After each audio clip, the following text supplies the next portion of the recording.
Ward, and this is Dickman Farms Smart Gardening Tips. And today, I'm going to speak to you a bit about hydrangeas. There's one for almost every single spot in your yard. Whether it's sunny or shady, we've got the hydrangea to fit the spot. On my left and on my right, I'm surrounded by two different types of the same plant. What?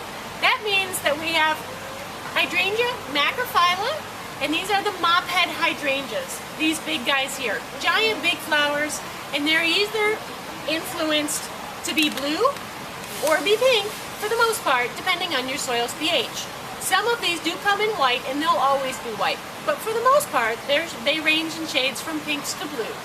If you would like to make them blue, you add something like this soil acidifier. Most of us here in this area have basic soils, so you end up with these beautiful pink colors. If you really want blue, like Nantucket blue, you have to be good about putting this product down, and it'll turn them for you.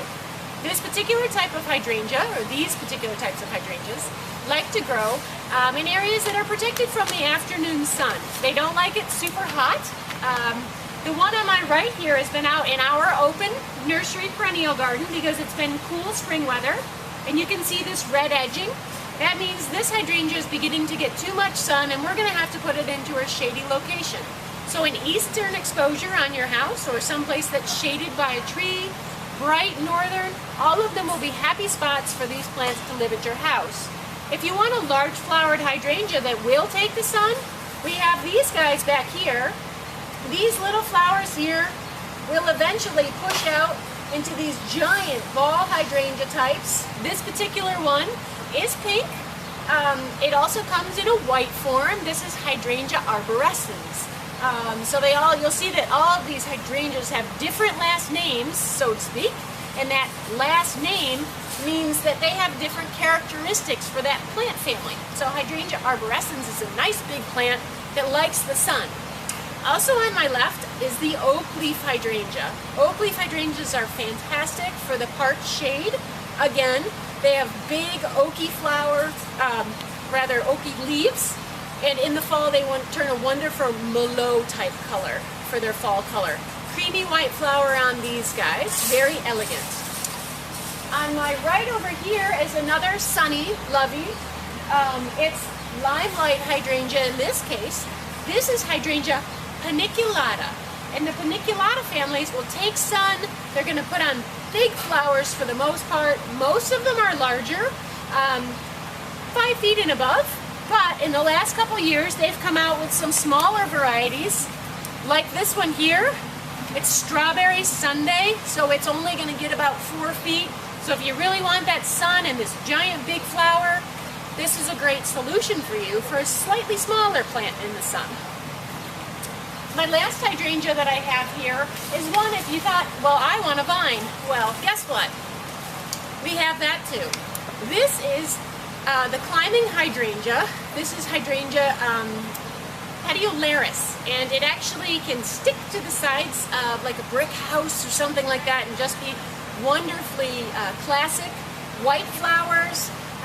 Again, is going to take part shade, so it prefers that.